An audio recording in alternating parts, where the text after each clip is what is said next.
Nous recevons la grâce et la paix en ce jour de fête que nous partageons ensemble, la grâce et la paix du Dieu trois fois saint qui nous accueille pour vivre de l'élan de la foi, vivre de cet engagement jamais très simple à pratiquer sur le long terme. C'est pour ça que nous sommes tous ensemble aujourd'hui pour accompagner Maëlys. Alors levons-nous pour répondre à l'appel de notre Dieu, pour chanter le premier répond. Ton nom, Seigneur, est un nom magnifique.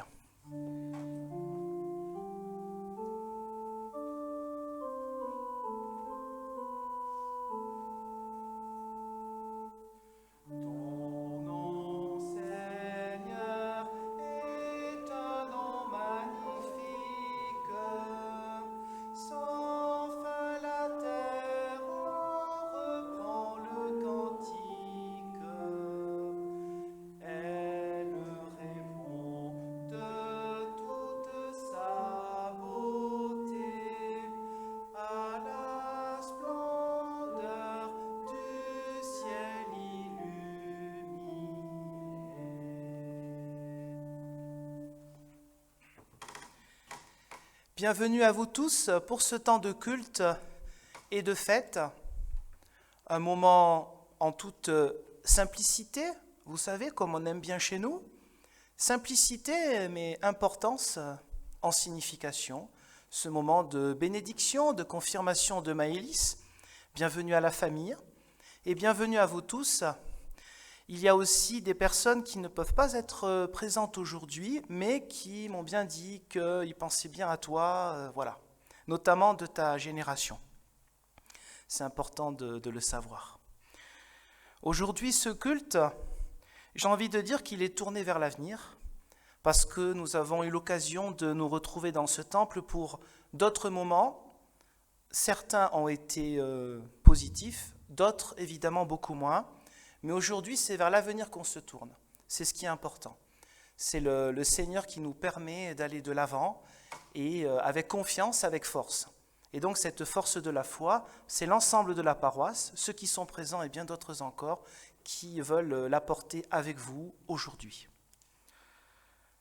Dans le livre de Joël, au chapitre 3, verset 1er, il est écrit « Après cela, je répandrai mon esprit sur toute chair.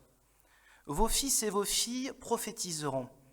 Vos anciens auront des songes et vos jeunes gens des visions. » Nous prions. Éternel notre Dieu, nous te rendons grâce pour ce jour important pour Maëlys, pour sa famille et pour toute la paroisse. Garde-nous toujours dans cet état d'esprit, cette reconnaissance, pour avancer dans l'espérance, la confiance et devenir prophète pour notre temps. Amen. Alors je vous propose de chanter le premier cantique. Il est très simple, vraiment. Roi des rois, Seigneur des seigneurs. Là, quand il y a les mains, en fait, on peut applaudir si on veut, parce que des fois, on n'aime pas toujours applaudir dans un temple. C'est la liberté de chacun. Voilà. Oui, c'est le 51-16. 51, c'est un bon chiffre. Je n'ai pas dit pourquoi. Et 16, c'est la Charente, c'est bien aussi. Donc, Roi des rois, Seigneur des seigneurs, c'est un chant de louange que l'on chante souvent, on chantait souvent à l'école biblique et aussi au caté. Donc voilà, c'est un petit clin d'œil.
paroles simples à retenir.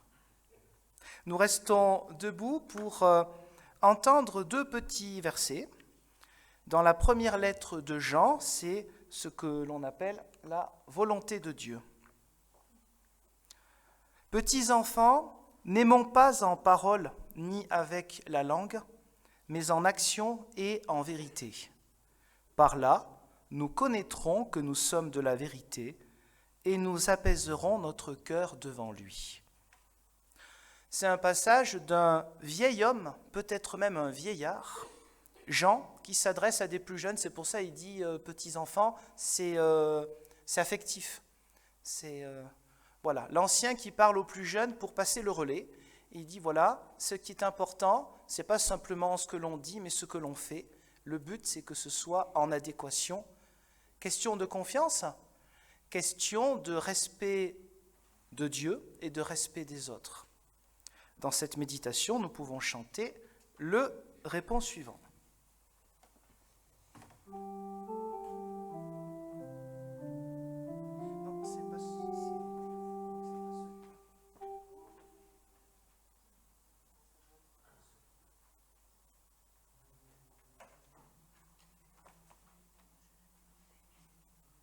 Il y a déjà des connaisseurs.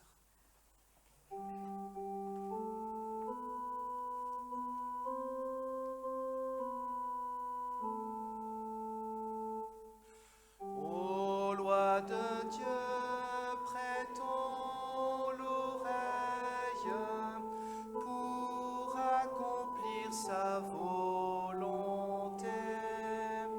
Heureux celui qui prie et veille pour vivre dans la vérité.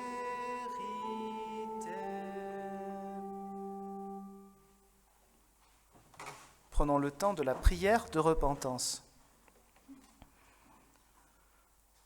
Éternel notre Dieu, nous te demandons pardon pour tous ces moments où nous ne sommes pas véritables, où nous ne sommes plus authentiques, où il nous arrive de jouer un rôle en oubliant le cœur, la motivation de notre vie, ta présence, ton amour qui nous porte à aller vers les autres. Éternel notre Dieu, nous avons confiance en toi. Permets que nous puissions toujours être relevés par ta présence et que nous puissions ainsi agir véritablement, authentiquement, comme tu le souhaites pour nous. Amen. Nous pouvons chanter en restant assis un autre répons qui s'intitule « Viens, je te prie, change mon cœur ».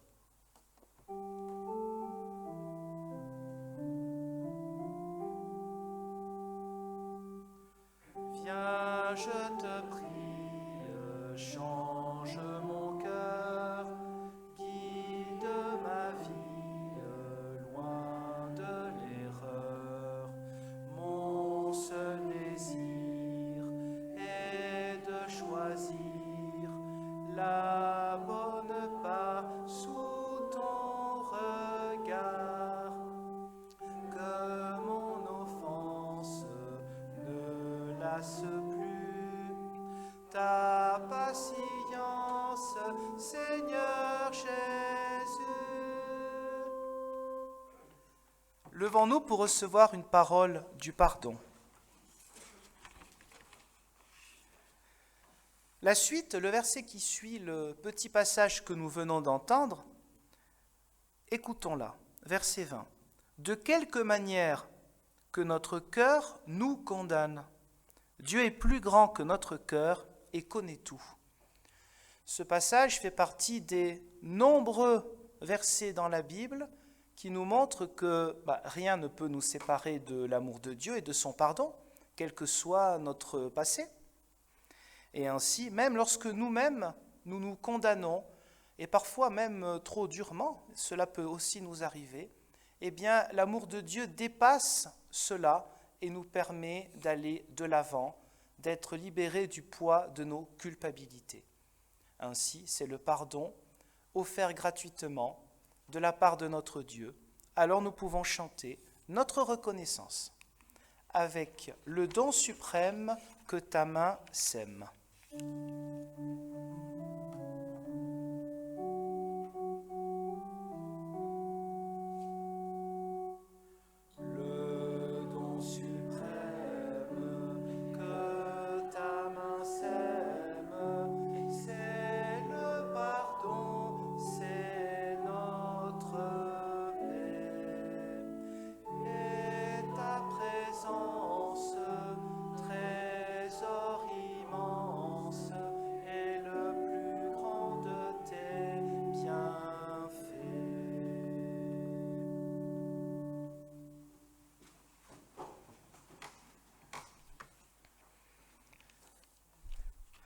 Donc aujourd'hui, nous sommes le 5 septembre, si je ne me trompe pas, du moins dans le calendrier occidental grégorien, tout ça. Donc normalement, aujourd'hui, ce n'est pas le jour de Pâques, hein, c'est plutôt au mois d'avril, hein, avec la lune là. Eh bien, quand même, aujourd'hui, ça va être Pâques, voilà. Parce que dans les dialogues que nous avons eus, Maëlys et moi, dans les idées, parmi les choses qui l'intéressent, qu'elle a pu entendre au caté et à l'école biblique, il y a la question de la résurrection. Donc on est au cœur, au centre même de la foi chrétienne, et donc elle a travaillé les textes de la fin de chaque évangile. Je dis, écoute, dis-moi celui que tu préfères. Et en fait, c'est celui de Marc, qui a été le premier d'ailleurs qui a été écrit historiquement. Alors je vous propose d'écouter tout simplement, si j'ose dire, un court passage à la fin de l'évangile selon Marc, le chapitre 16, les 8 premiers versets. Quand le jour du sabbat fut passé, Marie de Magdala, Marie, mère de Jacques, et Salomé achetèrent des huiles parfumées pour aller embaumer le corps de Jésus. Très tôt le matin, au lever du soleil, elles se rendirent au tombeau. Elles se disaient l'une à l'autre, « Qui va rouler pour nous la pierre qui ferme l'entrée du tombeau ?» Mais quand elles regardèrent, elles virent que la pierre qui était très grande avait déjà été roulée de côté. Elles entrèrent alors dans le tombeau. Elles virent là un jeune homme assis à droite qui portait une robe blanche et elles furent effrayées. Mais il leur dit, « Ne soyez pas effrayés. Vous cherchez Jésus de Nazareth, celui qu'on a cloué sur la croix. Il est revenu de la mort à la vie. Il n'est pas ici. Regardez, voici l'endroit où on l'avait déposé. Allez maintenant dire ceci à ses disciples, y compris à Pierre. Il va vous attendre en Galilée, c'est là que vous le verrez, comme il vous l'a dit. » Elles sortirent alors et s'enfuirent loin du tombeau, car elles étaient toutes tremblantes de crainte. Et elles ne dirent rien à personne parce qu'elles avaient peur. Seigneur, ta parole est vérité, conduis-nous dans ta vérité. Amen.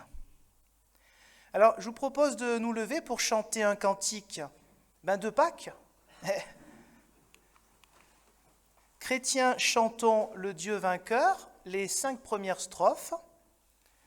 Et je rappelle que chaque dimanche, quelque part, c'est un peu le rappel de Pâques, le rappel de la résurrection.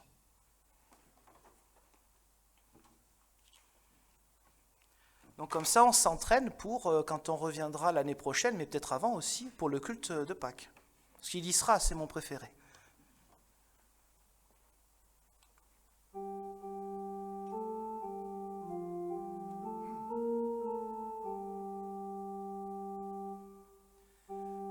Chrétiens, chantons le Dieu vainqueur, fêtons la Pâque du Seigneur, acclamons-le d'un même cœur. Alléluia. De son tombeau, Jésus surgit, il nous délivre de la nuit, et dans nos cœurs le jour allume.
Chers frères et sœurs, chère Maëlys, quelques mots sur ce passage. Et c'est après qu'on aura le petit moment, voilà. Ça viendra, hein. En toute simplicité, tout simplement. Hein. Alors, reprenons de ce passage, qui est bien sûr un texte fondamental, quelques mots sur ce qu'il pouvait dire à l'époque et bien sûr ce que cela nous renvoie aujourd'hui. Ce que j'ai rappelé tout à l'heure que le but, notamment une confirmation, mais même chaque dimanche entre guillemets normal, c'est de voir vers l'avenir. Et l'avenir, c'est une possibilité qui nous est toujours offerte, un avenir où on est pleinement vivant, pleinement debout, pleinement digne, eh bien, c'est l'un des sens de la bonne nouvelle. Quel que soit notre passé, je le disais tout à l'heure, mais aussi quelles que soient les épreuves plus ou moins graves. Ici, nous sommes au cœur du drame, bien évidemment, puisque les plus proches de Jésus lui-même donc viennent au tombeau le matin. Et là, nous avons des allusions possibles à l'Ancien Testament, vous savez, la Bible de Jésus lui-même. Dans l'Ancien Testament, il y a plusieurs passages, c'est une histoire de mots, hein, c'est très précis, qui parlent du matin. La manière dont est évoqué le matin chez Marc, dans notre passage, fait penser dans l'Ancien Testament à un astre, vraiment l'astre qui sort, le soleil qui se lève, vraiment une idée d'espérance qui arrive. Une idée du Dieu vainqueur, non pas le Dieu vainqueur qui écrase les ennemis, mais plutôt qui écrase l'ennemi en nous, qui est le désespoir, par exemple. C'est Dieu qui permet cela. C'est Dieu qui permet cela, et voici que ces femmes, qui sont évidemment dans le deuil et qui sont les plus proches de Jésus, je rappelle qu'au moment de la croix, il y avait qu'elle et un adolescent qui s'appelait Jean, les autres se sont éparpillés quelque part, on ne les voit pas trop, hein. Eh bien, ce sont elles qui vont être quelque part témoins de la résurrection. Même si là, elles sont d'abord témoins du vide, de ce tombeau qui est vide. Qu'est-ce qui se passe? Si le tombeau est vide, ça veut dire qu'on a enlevé son corps, quelque chose qui cloche quand même. Alors, bien sûr, beaucoup de symbolique aussi dans ces passages-là. La première chose, c'est, étant donné que l'entrée du tombeau, c'est un truc énorme, ça pèse beaucoup, eh bien, elles ont besoin d'aide. Elles arrivent avec la tristesse que vous imaginez, et en plus, elles ont besoin de quelqu'un qui soit dans les parages, peut-être même 2 hommes forts, pour faire partir cette grosse pierre qui est l'entrée du tombeau.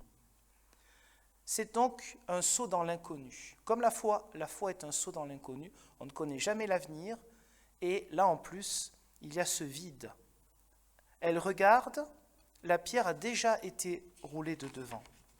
Comme des fois il nous arrive que nous avons besoin de soutien, de grande aide, et Dieu pourvoit. Et il met sur notre route des personnes qui peuvent être là pour nous apporter un soutien. Il peut arriver que ces personnes, nous ne nous y attendions pas, nous ne pensions pas à celles-ci.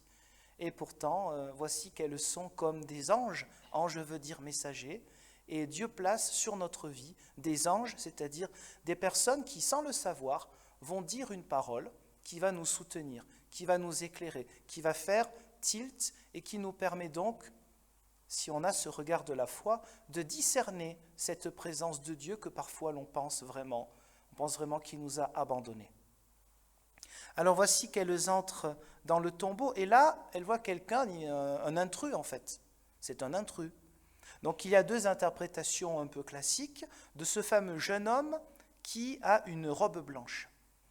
Alors a priori, on peut se dire, oui, c'est le symbole justement d'un ange, parce que dans la Bible, on parle de ces êtres spirituels, et souvent, oui, avec musique.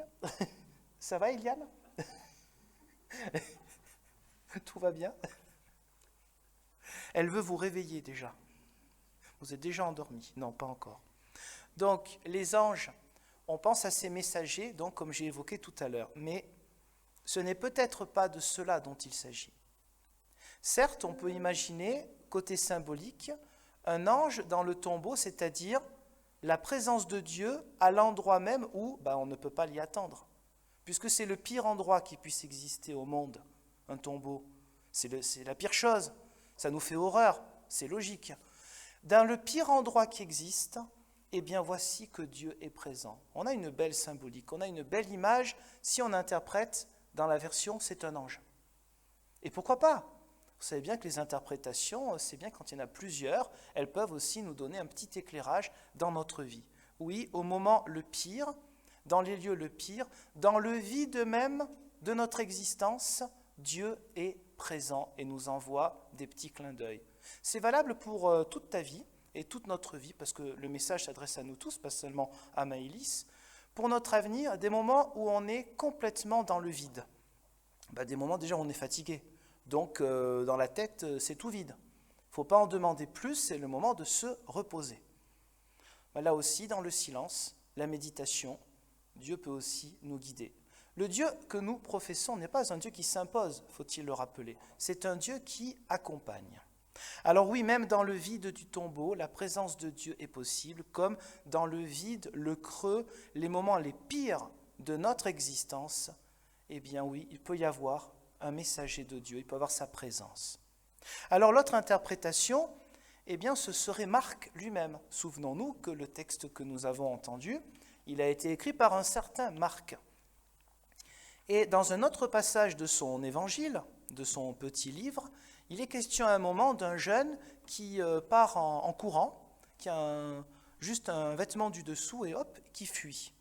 Et on pense qu'il parle de lui-même, parce que c'était quelqu'un qui à certains moments devait être un peu heureux, hein. Ça peut nous arriver à tous, n'est-ce pas ? Alors, sans doute, une autre interprétation classique, c'est de dire, le fameux Marc, c'est lui-là, c'est ce jeune homme-là qui est habillé en blanc. C'est lui qui s'est incrusté à cet endroit, qui n'a a priori rien à faire là. Eh bien, c'est comme si il nous appelait. N'oubliez pas que l'évangile, ce n'est pas simplement raconter des témoignages de foi, c'est une exhortation, c'est une question. Et toi, qu'est-ce que tu en dis ? Et toi, qu'est-ce que tu en fais ? Que décides-tu sur ces témoignages-là qui sont rassemblés ?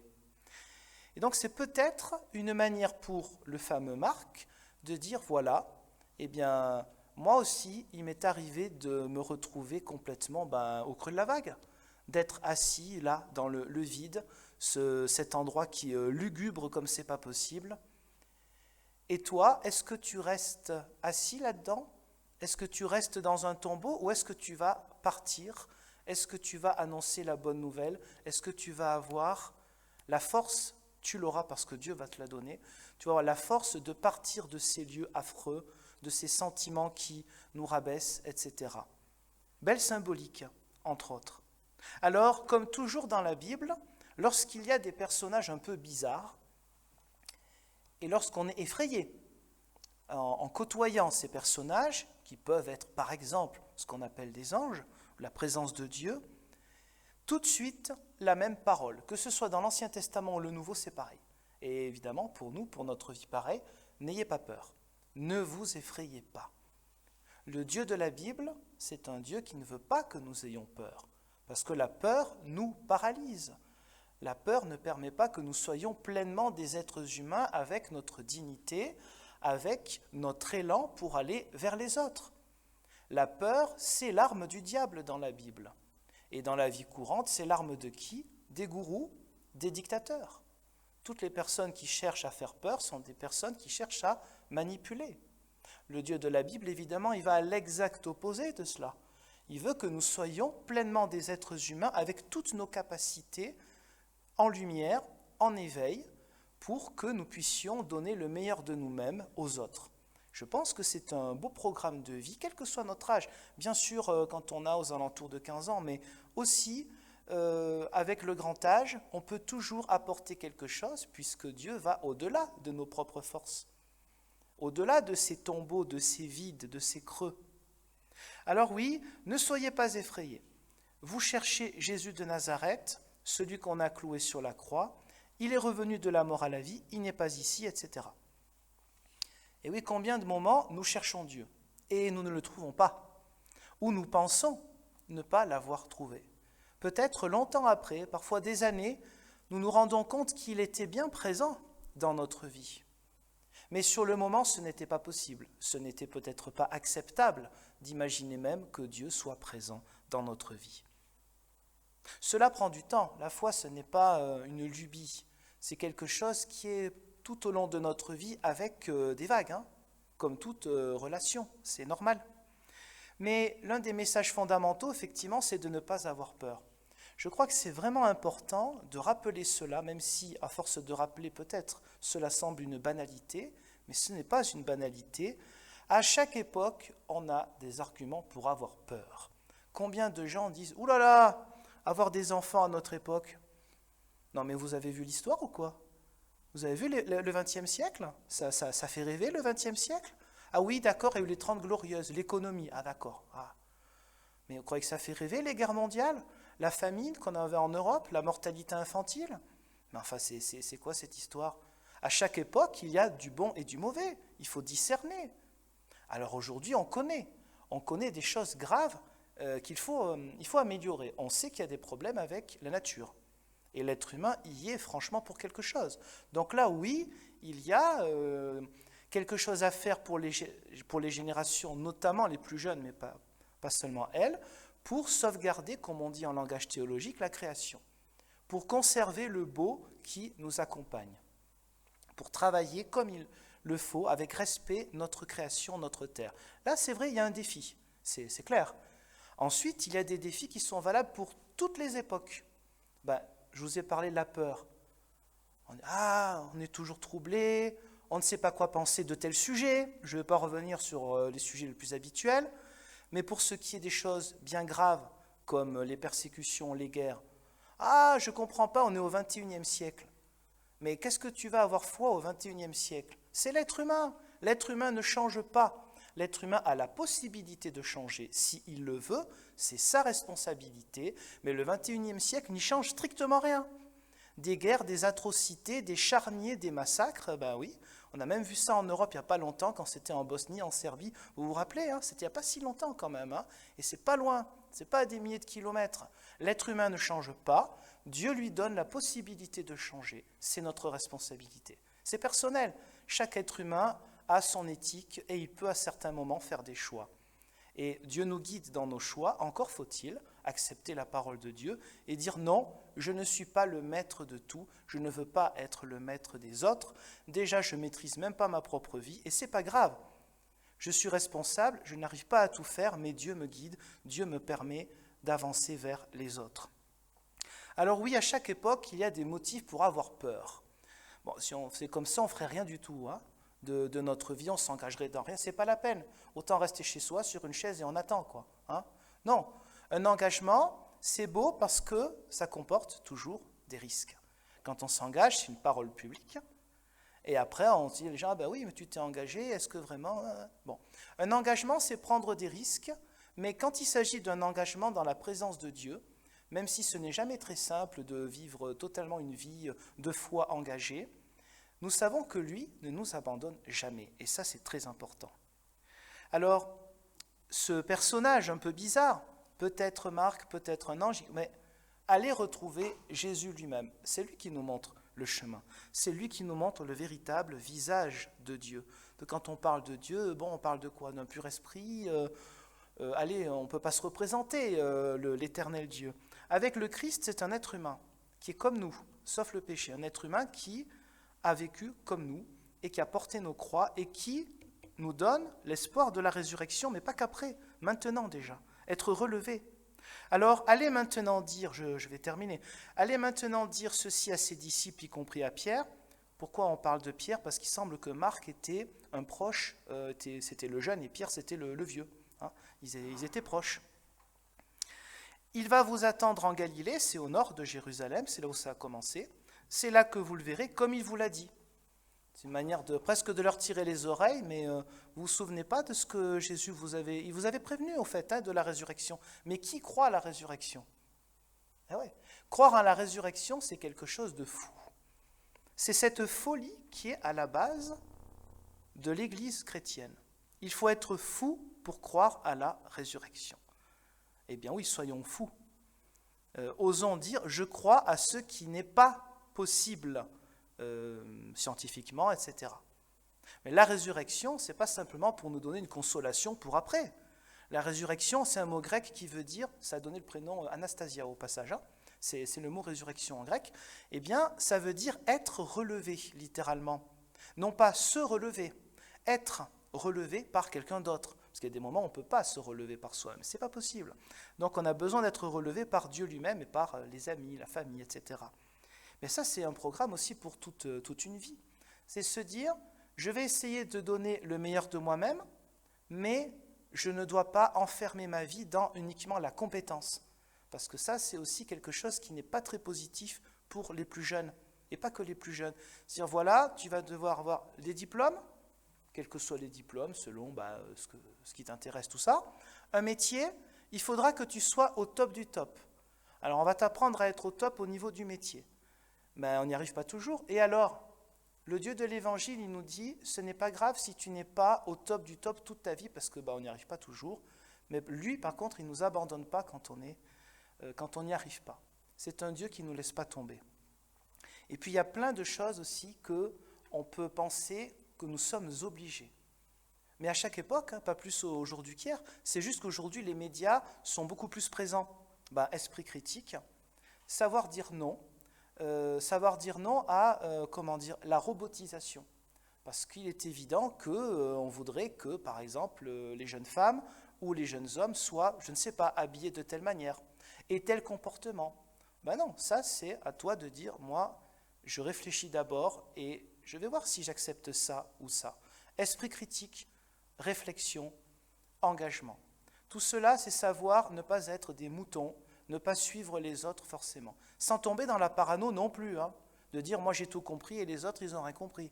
Parce que ça c'est aussi un autre extrême, très présent aussi à l'heure actuelle, mais passons. Donc évitons cela. Alors, la fin de ce passage. Elles s'en vont, et qu'est-ce qui se passe ? En fait, on a l'impression que le message de cet ange ou de Marc, en fait, il est passé complètement à la trappe. Puisque comment elles réagissent ? Elles s'enfuient, elles sont tremblantes de crainte. Alors là, j'ai pris la version français courant, mais en grec, c'est beaucoup plus fort encore. Elles sont dans la confusion, dans la terreur et la désorientation. Je conclus sur ce mot d'être désorienté. Quand on dit qu'on est orienté, ça veut dire que l'on va vers l'Orient, là d'où vient le soleil. Ça y est, on a un sens, une direction, c'est réconfortant. Et on ne sait pas forcément quel est le sens de notre vie. Et encore une fois, pas seulement à 15 ans. On se dit, mais quel est le sens de ma vie ? Dans quelle direction est-ce que je dois aller ?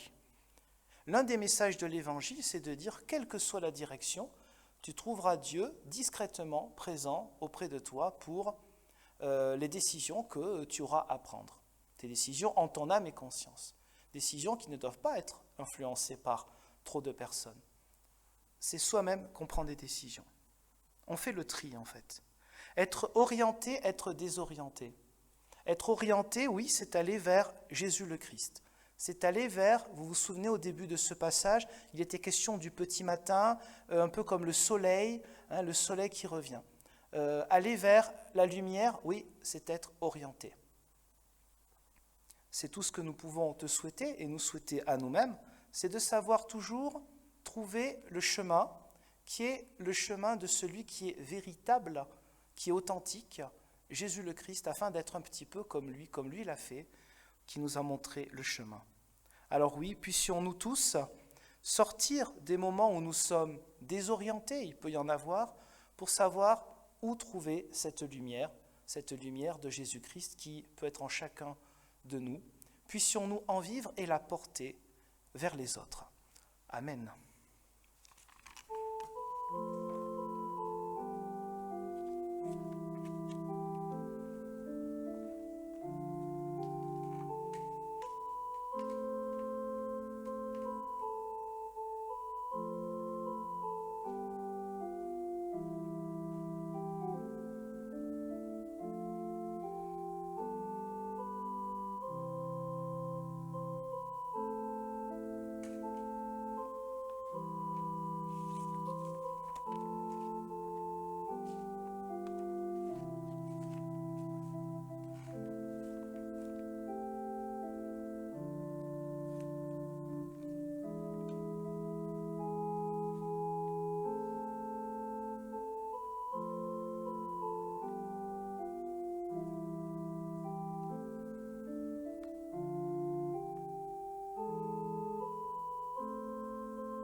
Je vous propose de nous lever et j'appelle Maëlys à se rapprocher par ici. On va se mettre par là.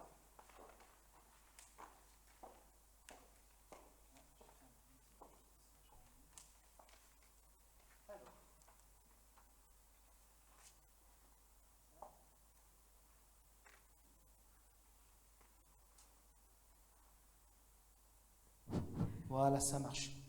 Donc, chère Maëlys, je crois que tu as un petit mot à nous dire, en fait, si tu es d'accord. C'est bon? Je me suis lavé les mains 10 fois avant. Aujourd'hui, je fais ma confirmation car je souhaite poursuivre dans la voie que mes parents m'ont tracée en me faisant baptiser. Le baptême a été le début de mon enseignement religieux dont j'ai souhaité poursuivre lors de mes années d'école du dimanche et du catéchisme. C'est aussi pour dire oui, je crois en Dieu. C'est très clair. Merci pour ce témoignage. Alors, puisque c'est un petit peu comme une confession de foi, alors oui, tu peux retourner là-bas, après je vais t'appeler pour la bénédiction. On va chanter le spontané, le répond de la confession de foi. C'est le psaume 68, strophe 5. Voilà. Et après, ce sera le moment de la bénédiction, un petit mot, voilà.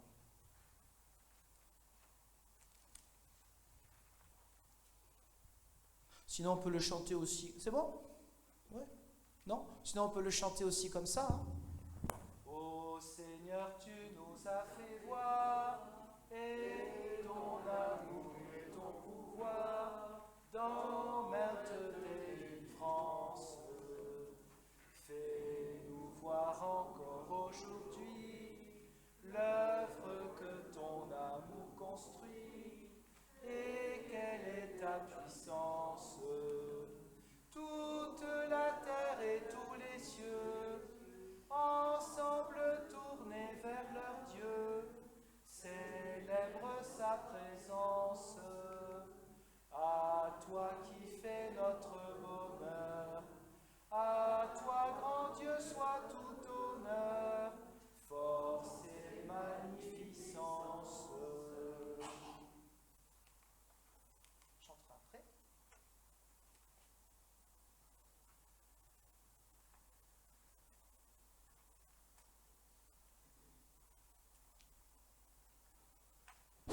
Nous venons donc d'entendre un petit mot rapide, condensé, mais un mot important sur cette transmission. Il ne s'agit pas simplement de rester donc sur le passé, même si on ne s'est pas construit tout seul, hein, on ne vient pas de nulle part évidemment, mais d'avancer comme ça et de pouvoir vivre sa foi à sa propre manière, en n'oubliant pas qu'il y aura toujours des frères et sœurs dans la famille déjà, mais aussi en dehors de la famille église, pour être présent pour toute ta vie, que ce soit ici à Saint-Agrève, ou que ce soit plus tard quand tu feras peut-être des études à Saint-Étienne, Lyon, ou que sais-je encore, en Chine ou aux États-Unis. Bon, il y aura toujours une paroisse qui ne sera pas trop loin, et des gens aussi, ça ne se voit pas toujours ici, mais aussi des gens de ton âge, qui pourront être là, dans les villes notamment, il y a des aumôneries universitaires, ça peut aider.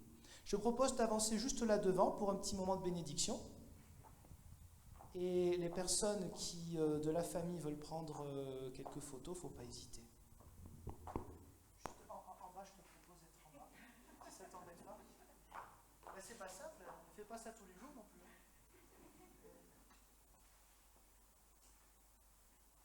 Voilà. Maëlys, l'Éternel Dieu te bénit et te garde. Il t'accompagne chaque jour de ta vie. Il sera présent dans les bons comme les mauvais moments.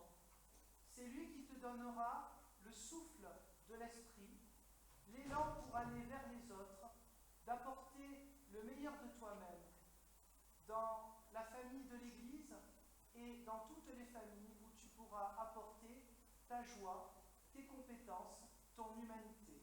L'Éternel Dieu, Père, Fils et Saint-Esprit, te bénit toujours. Amen.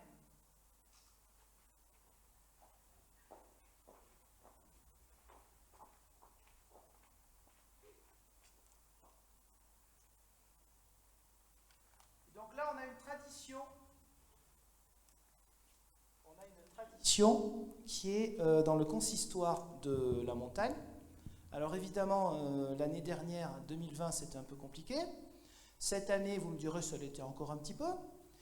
C'est que d'habitude, il y avait un culte la veille de Pentecôte à 18h, soit au temple de Mars, et on avait pensé ensuite au temple de Tens pour tourner un petit peu, où on remettait la fameuse croix huguenote préparée par René Rose, de Saint-Agrève, Cocorico. Et donc, c'est un peu compliqué, les confirmations, voilà.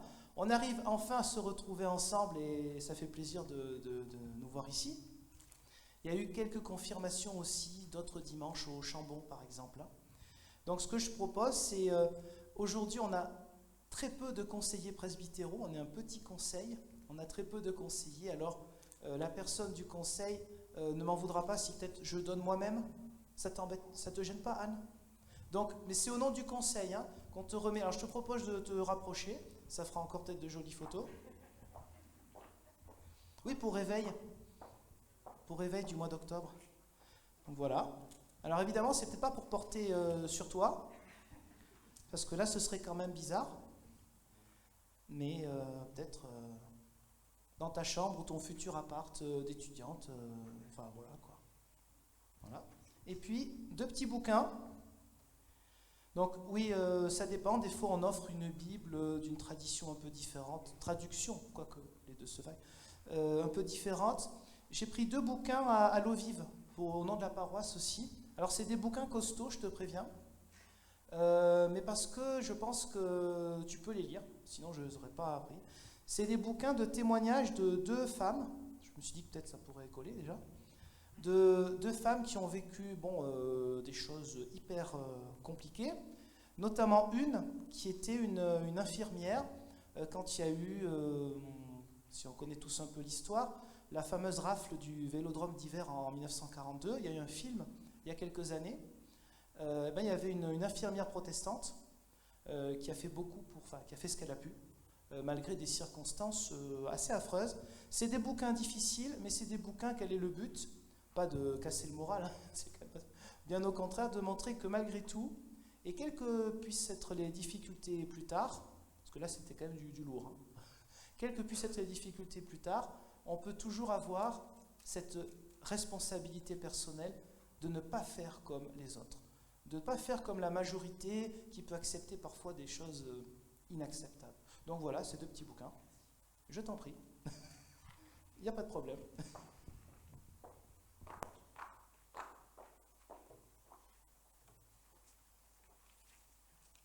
Prenons place.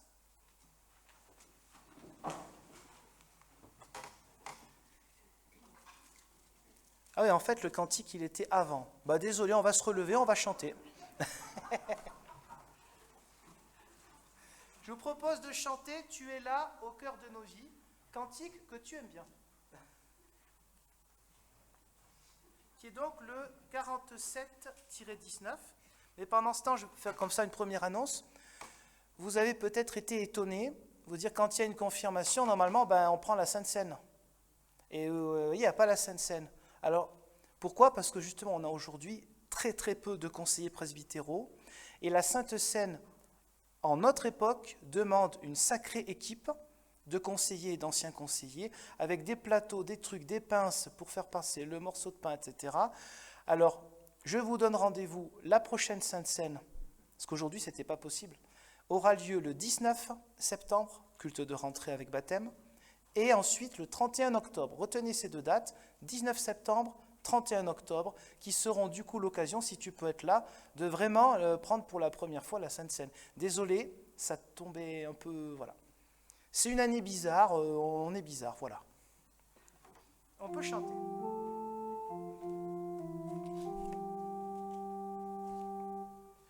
Tu es là au cœur de nos vies, et c'est toi qui nous fais vivre. Tu es là au cœur de nos vies, bien vivant, ô Jésus-Christ, dans le secret de nos tendresses.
c'est toi qui nous fais vivre, tu es là au cœur de nos vies, bien vivant, ô Jésus-Christ,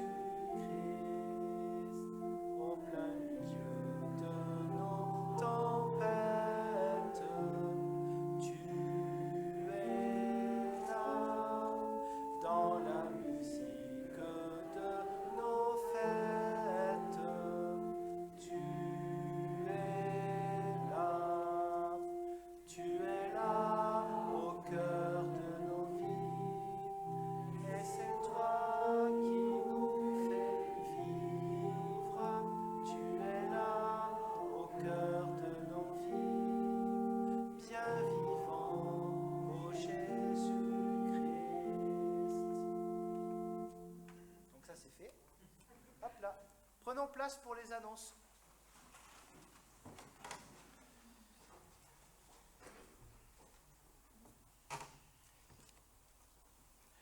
Donc merci aux personnes forcément bénévoles qui aident pour ce temple, pour l'accueil, pour vérifier qu'on ait bien le petit masque et qu'on sait bien laver les mains.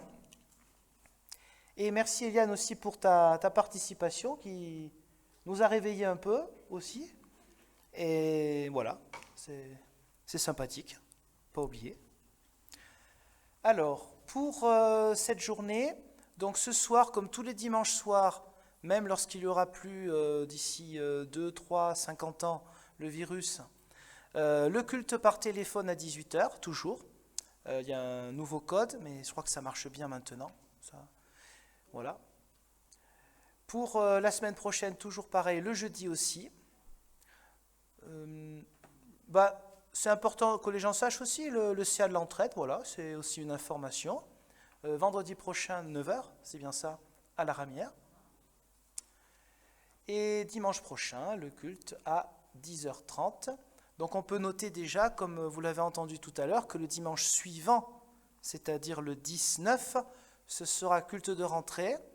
Il y aura le baptême du petit Elliot Simonetti, il y a 2 T, et Sainte-Seine. Donc voilà, ça peut être l'occasion. Là. Et puis toutes les autres informations, on peut les trouver sur notre journal, sur le blog de la paroisse. Vous trouverez aussi, si vous cherchez sur Internet, sur YouTube, ce culte, là, de maintenant. Il sera sur notre chaîne, alors pas aujourd'hui, parce que après je dois partir, mais demain soir, il sera sur la chaîne EPUDF Saint-Agrève.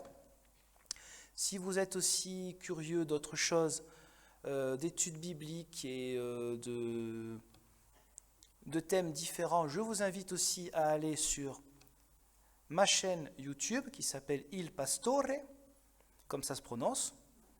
Voilà. Et puis maintenant, c'est le temps de l'offrande. Avec nos épuisettes. Merci.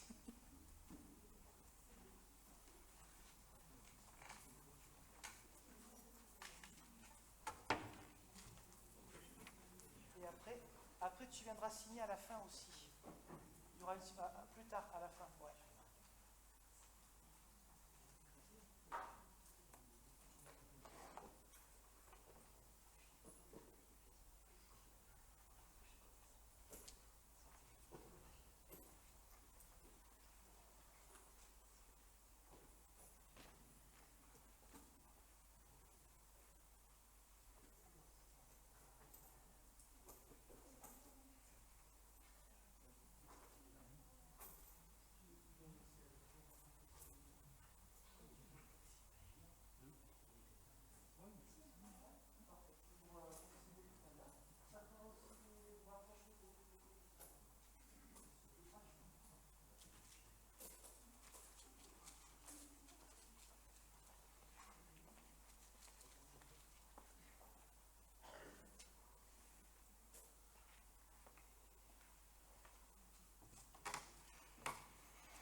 C'est le temps de la prière d'intercession. Éternel notre Dieu, nous te rendons grâce pour cette journée de fête autour de Maëlys, pour cette journée familiale, cette journée où nous pouvons nous retrouver autour d'un engagement de foi. Éternel notre Dieu, permet qu'il y ait toujours autour de Maëlys des anges, des messagers qui puissent la guider sur ce chemin de l'âge adulte et aussi de l'âge adulte dans la foi. Nous te confions toute sa famille, toutes les générations, ceux qui sont présents aujourd'hui et ceux qui sont peut-être plus loin encore géographiquement. Éternel notre Dieu, nous te prions pour toutes les personnes qui s'engagent dans l'Église, afin qu'elles puissent trouver toujours exemple, certes imparfait, mais exemple de parrains, de marraines, de personnes plus âgées, de personnes anciennes qui ont déjà montré un peu le chemin. Et permet que ceux qui s'engagent, notamment les plus jeunes, puissent eux aussi montrer le chemin aux autres. Seigneur, nous te prions pour tous les frères et sœurs, notamment ceux qui vivent les difficultés et les persécutions, frères et sœurs en Christ, frères et sœurs en humanité. Nous voulons te confier l'unité de tous les baptisés, ici à Saint-Agrève et sur le plateau. Permet que nous puissions toujours proclamer le même Seigneur ressuscité, celui qui nous met et nous remet debout. Seigneur, nous te prions pour nos proches, pour nos malades, pour les personnes qui sont hospitalisées, pour celles qui sont dans le deuil, comme pour celles qui attendent d'heureux événements. Et ensemble, nous pouvons dire la prière que Jésus lui-même nous a donnée, une prière qui nous responsabilise, une prière qui doit nous poser des questions sur nos propres engagements.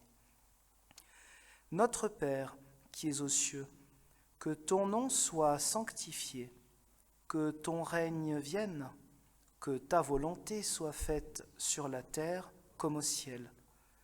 Donne-nous aujourd'hui notre pain de ce jour. Pardonne-nous nos offenses, comme nous pardonnons aussi à ceux qui nous ont offensés. Et ne nous laisse pas entrer en tentation, mais délivre-nous du mal, car c'est à toi qu'appartiennent le règne, la puissance et la gloire, pour les siècles des siècles. Amen. Pouvons-nous lever pour recevoir une parole d'envoi de bénédiction? Et ensuite, donc j'inviterai Maëlys, le parrain et la marraine à venir signer ce petit registre-là. Et ce sera l'occasion aussi peut-être de vous approcher comme on peut, avec vos appareils photo, voilà. Et ce que je ne pourrai pas voir parce que je serai par là, je leur souhaite déjà un bon dimanche. Nous sommes donc envoyés dans le petit passage biblique, mais si fort, et encore on n'a vu que quelques aspects évidemment, si fort que nous avons écouté, ce passage de Marc qui avait été choisi par Maëlys, eh bien il est question d'un envoi, il est question de sortir des tombeaux, de sortir du vide, de sortir du désespoir ou de bien de choses qui nous clouent au passé, qui nous clouent à ce qui ne nous fait pas vivre, nous donne pas de joie. Eh bien, puissions-nous toujours, avec l'aide de Dieu, car c'est lui qui nous permet cela, sortir de tous ces tombeaux, qu'ils soient les uns ou les autres, pour aller vers les autres, pour aller vers Jésus le Christ, le vivant. Faire un chemin, marcher ensemble et marcher vers les autres, c'est un chemin, c'est un programme, c'est une mission pour chacun et chacune d'entre nous. Mission compliquée, alors oui, c'est Dieu le Père, le Fils et le Saint-Esprit qui nous bénit, nous garde et nous encourage chaque jour de notre vie. Amen. Alors nous pouvons chanter un dernier répond qui s'intitule « Tu nous appelles à t'aimer ».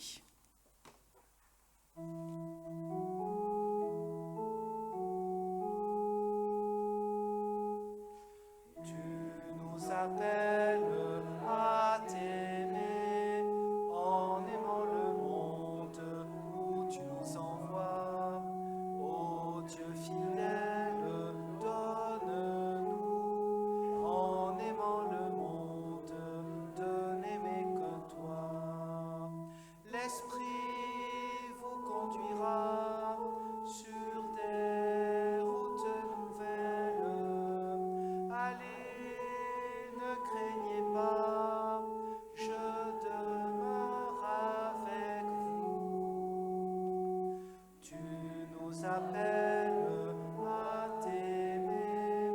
En aimant le monde où tu nous envoies. Ô Dieu fidèle, donne-nous, en aimant le monde, de n'aimer que toi.